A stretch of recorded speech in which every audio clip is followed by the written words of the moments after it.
Quand nous analysons la situation, nous constatons que cet homicide est le résultat d'une opportunité.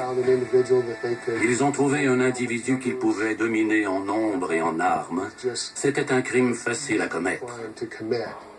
Wesley Shermantine et Lauren Herzog étaient des amis d'enfance inséparables. Ils allaient partout ensemble, entre autres à la chasse. Mais au lieu de chasser des animaux, ils chassaient des êtres humains. Wesley Shermantine et Lauren Herzog avaient de nombreuses victimes à leur actif avant d'atteindre l'âge de 19 ans. Ils étaient enragés et la consommation de méthamphétamine en rajoutait une couche.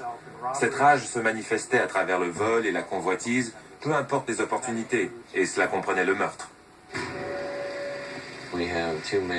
Deux hommes abattus au fusil de chasse ont été retrouvés sur Daggett Road. And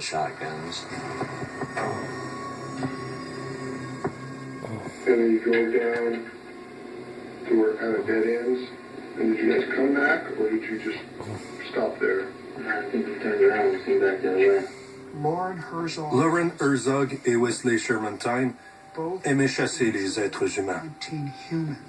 Ils pratiquaient ce qu'on pourrait appeler la chasse de rue.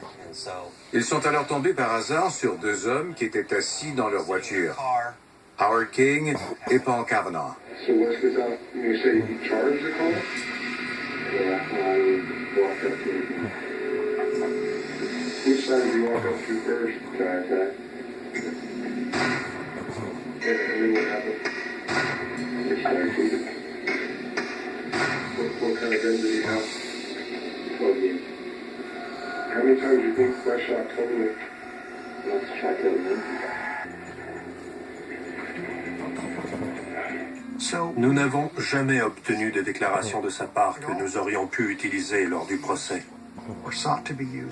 Nous avons entamé le procès au cours des derniers mois. Nous avons dû nous en tenir aux preuves matérielles dans le cas de Wesley Shermantine.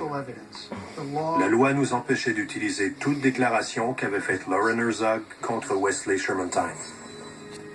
Quand on s'attarde à leur histoire, à leur activité, à leur implication dans ces meurtres et dans les autres crimes que nous les soupçonnons d'avoir commis ou pour lesquels ils ont été arrêtés mais jamais condamnés, ça devient évident que ce sont des salauds, des pervers.